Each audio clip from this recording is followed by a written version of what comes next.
Good morning. Happy Friday. I'd like to say Friday, but my vacation is over and I have to go back to work tonight, so I wouldn't say Friday, but whatever. I have a good job, so it's okay. I'm okay with it. But vacation ending always stinks. So, okay, June 25th, Songs of Praise for Salvation, Isaiah 12, 1 through 6. In that day you will sing, I will praise you, O Lord. You were angry with me, but not anymore. Now you comfort me. See, God has come to save me. I will trust in him and not be afraid. I gotta turn the speed up a little this morning. I feel like I need a little faster. The Lord God is my strength and my song. He has given me victory. With joy you will drink deeply from the fountain of salvation. In that wonderful day you will sing, thank the Lord, praise his name. Tell the nations what he has done. Let them know how mighty he is. Sing to the Lord, for he has done wonderful things. Make known his praise around the world. Let all the people of Jerusalem shout his praise with joy. For great is the Holy One of Israel who lives among you. A message about Damascus and Israel, Isaiah 17, 1 through 14. This message came to me concerning Damascus. Look, the city of Damascus will disappear. It will become a heap of ruins. The towns of Arior will be deserted. Flocks will graze in the streets and lie down undisturbed, and no one will chase them away. The fortified towns of Israel will also be destroyed, and the royal power of Damascus will end. All that remains of Syria will share the fate of Israel's departed glory, declares the Lord of heaven's armies. In that day, Israel's glory will grow dim. Its robust body will waste away. The whole land will look like a grain field. After the harvesters have gathered the grain, it will be desolate, like the fields in the valley of Rephaim after the harvest. Only a few of its people will be left, like stray olives left on a tree after harvest. Only 2 or 3 remain in the highest branches, 4 or 5 scattered here and there on the limbs, declares the Lord, the God of Israel. Then at last the people will look to their Creator and turn their eyes to the Holy One of Israel. They will no longer look to their idols for help or worship what their own hands have made. They will never again bow down to their Asherah poles or worship at the pagan shrines they have built. Their largest cities will be like a deserted forest, like the land the Hivites and Amorites abandoned when the Israelites came here so long ago. It will be utterly desolate. Why? Because you have turned from the God who can save you. You have forgotten the rock who can hide you. So you may plant the finest grapevines and import the most expensive seedlings. They may sprout on the day you set them out. Yes, they may blossom on that very morning that you plant them. But you will never pick any grapes from them. Your only harvest will be a load of grief and unrelieved pain. Listen, the armies of many nations roar like the roaring of the sea. Hear the thunder of the mighty forces as they rush forward like thundering waves.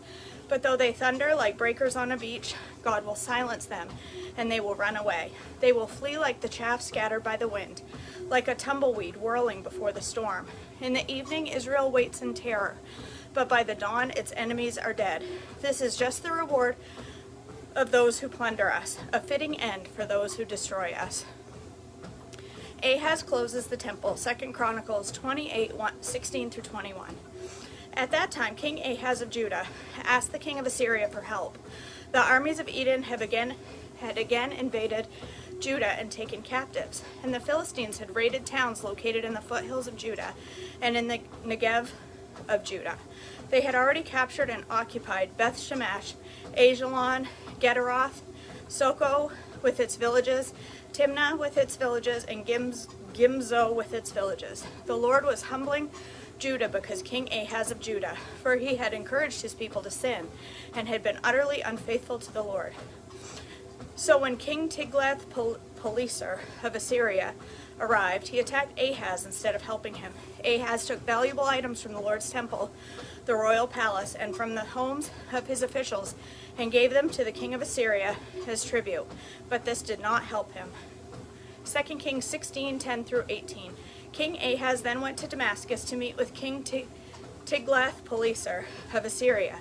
While he was there, he took a special note of the altar. Then he sent a model of the altar to Uriah the priest, along with its design in full detail. Uriah followed the king's instructions and built an altar just like it, and it was ready before the king returned from Damascus. When the king returned, he inspected the altar and made offerings on it. He presented a burnt offering and grain offering. He poured out a liquid offering, and he sprinkled the blood of peace offerings on the altar. Then King Ahaz removed the old bronze altar from its place in front of the Lord's temple, between the entrance and the new altar, and placed it in the north side of the altar. He told Uriah the priest, "Use the new altar for the morning sacrifices of burnt offerings, the evening grain offering, the king's burnt offering and grain offering, and the burnt offerings of all the people, as well as their grain offerings and liquid offerings. Sprinkle the blood from all the burnt offerings and sacrifices on the new altar. The bronze altar will be for my personal use only." Uriah the priest did just as King Ahaz had commanded him. Then the king removed the side panels and basins from the portable water carts. He also removed the great bronze basin called the sea from the backs of the bronze oxen and placed it on the stone pavement. In deference to the king of Assyria, he also removed the canopy that had been constructed inside the palace for use on the Sabbath day, as well as the king's outer entrance of the temple of the Lord. 2 Chronicles 28:22-25. Even during this time of trouble, King Ahaz continued to reject the Lord. He offered sacrifices to the gods of Damascus who had defeated him, for he said, "Since these gods helped the kings of Aram, they will help me too, if I sacrifice to them." But instead they led him to his ruin and to the ruin of all of Judah. The king took various articles from the temple and broke them into pieces. He shut the doors of the Lord's temple so that no one could worship there. And he set up the altars of pagan gods in every corner of Jerusalem. He made pagan shrines in all the towns of Judah for offering sacrifices to other gods. In this way he aroused the anger of the Lord, the God of his ancestors. Hezekiah rules in Judah. 2 Kings 18:1-8, which was 732 BC. Hezekiah reigned jointly with Ahaz from his father from 732 until Ahaz died in 1716. Hezekiah, son of Ahaz, began to rule over Judah in the 3rd year of King Hoshea's reign in Israel. He was 25 years old when he became king, and he reigned in Jerusalem 29 years. His mother was Abijah, the daughter of Zechariah.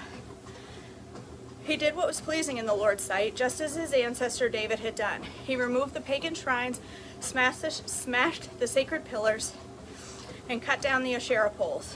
He broke up the bronze serpent that Moses had made because the people of Israel had been offering sacrifices to it. The bronze serpent was called Nehushtan. Hezekiah trusted in the Lord, the God of Israel. There was no one like him among all the kings in Judah, either before or after his time. He remained faithful to the Lord in everything, and he carefully obeyed all the commands the Lord had given Moses. So the Lord was with him, and Hezekiah was successful in everything he did. He revolted against the king of Assyria and refused to pay him tribute. He also conquered the Philistines as far distant as Gaza and his territory, from their smallest outpost to their largest walled city. 2 Chronicles 29:1-2. Hezekiah was 25 years old when he became the king of Judah, and he reigned in Jerusalem for 29 years. His mother was Abijah, the daughter of Zechariah. He did what was pleasing in the Lord's sight, just as his ancestor David had done. End of King Pekah's reign. 2 Kings 15:30-31, which was 732 BC. Then Hoshea, son of Elah, conspired against Pekah and assassinated him. He began to rule over Israel in the 20th year of Jotham, son of Uzziah. The rest of the events in Pekah's reign and everything he did are recorded in the book of history of kings of Israel. Hoshea rules in Israel. 2 Kings 17:1-4, which was 732 BC. Hoshea, son of Elah, began to rule over Israel in the 12th year of King Ahaz's reign in Judah. He reigned in Samaria 9 years. He did what was evil in the Lord's sight, but not to the same extent as the kings of Israel who ruled before him. King Shalmaneser of Assyria attacked King Hoshea, so Hoshea was forced to pay heavy tribute to Assyria. But Hoshea stopped paying the annual tribute and conspired against the king of Assyria by asking King So of Egypt, that's the easiest name I've ever read in the Bible, So, S-O, to help him shake free of Assyria's power. When the king of Assyria discovered his treachery, he seized Hoshea and put him in prison. And then there's a note that says Hosea's ministry began around 755 BC during the reigns of King Uzziah in Judah and King Jeroboam II in Israel. Hosea continued his ministry into the reign of King Hezekiah in Judah. Hosea finished his ministry sometime before Samaria fell to Assyria. Hosea's prophet, Hosea 1:1. The Lord gave this message to Hosea, son of Beeri, during the years when Uzziah, Jotham, Ahaz, and Hezekiah were kings of Judah, and Jeroboam, son of Jehoash, was king of Israel. Hosea's wife and children, Hosea 1:2 through 2:1. When the Lord first began speaking to Israel through Hosea, he said to him, "Go and marry a prostitute, so that some of her children will be conceived in prostitution." This will illustrate how Israel has acted like a prostitute by turning against the Lord and worshiping other gods. So Hosea married Gomer, the daughter of Diblaim, and she became pregnant and gave Hosea a son. And the Lord said, "Name the child Jezreel, for I am about to punish King Jehu's dynasty to avenge the murders he committed at Jezreel. In fact, I will bring an end to Israel's independence. I will break its military power in the Jezreel Valley." Soon, Gomer became pregnant again and gave birth to a daughter. And the Lord said to Hosea, "Name your daughter Lo-Ruhamah, not loved, for I will no longer show love to the people of Israel or forgive them, but I will show love to the people of Judah. I will free them from their enemies, not with weapons and armies or horses and charioteers, but by my power as the Lord their God." After Gomer had weaned Lo-Ruhamah, she again became pregnant and gave birth to a second son. And the Lord said, "Name him Lo-Ami, not my people, for Israel is not my people, and I am not their God." Yet the time will come when Israel's people will be like the sands of the seashore, too many to count. Then, at the place where they were told, "You are not my people," it will be said, "You are the children of the living God." Then the people of Judah and Israel will unite together. They will choose one leader themselves, and they will return from exile together. What a day that will be, the day of Jezreel, when God will again plant his people in this land. In that day you will call your brothers Ami, my people, and you will call your sisters Ruhamah, the ones I love. Charges against an unfaithful wife, Hosea 2:2 through 13. But now bring charges against Israel, your mother, for she is no longer my wife, and I am no longer her husband. Tell her to remove the prostitute's makeup from her face and the clothing that exposes her breasts. Otherwise, I will strip her as naked as was on the day she was born. I will leave her to die in thirst, as in a dry and barren wilderness, and I will not love her children, for they were conceived in prostitution. Their mother is a shameless prostitute and became pregnant in a shameful way.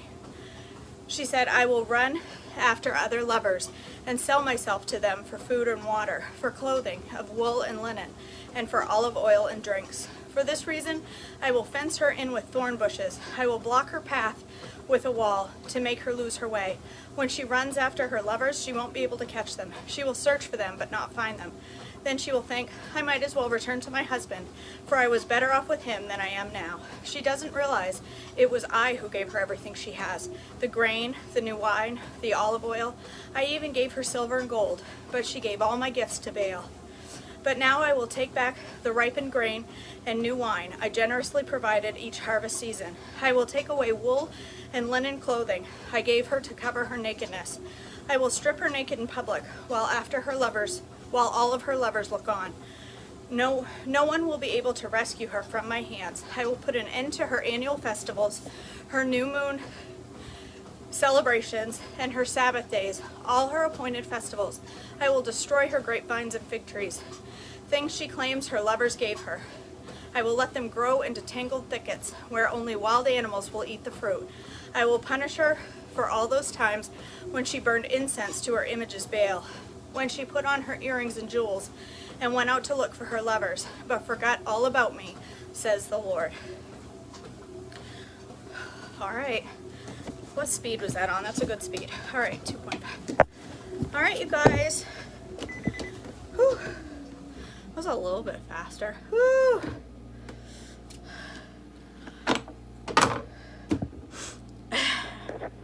You're right, Sarah. I bet Pika or Lo Rahama, or Lo Ahamanana, or Jezreel, or none of those were on keychains at Walmart. So, alright you guys. It's hot down here today. Thanks for joining. 50 people! I never have 50 people watching the treadmill. That's awesome. Alright you guys, I'm headed upstairs. I'm gonna make I think a big quiche. Thanks, Diane. I'm gonna make a big quiche for while I'm working the overnight shift for the next few nights, to have with me for a quick, easy meal that I don't have to think about. I don't have to cook in the middle of the night and wake the household up because it smells. I'll just microwave it. So I'm gonna make that, and I'm also gonna make the cookie, peanut butter, chocolate chip cookie balls or whatever they are out of Trim Healthy Future if I have the ingredients, which I think I do. So, alright you guys, I love you all. I hope you have a blessed day. If you join me upstairs for breakfast, awesome. If you don't, I hope you still have a wonderful day. Must be it, Bonnie. It's the curls, that's why. So, alright you guys, I hope you all have a wonderful Friday. I'll see you upstairs for breakfast in probably, I don't know, 10 minutes or so after I get myself together. And that's it. Have a great day. Love you all. Bye.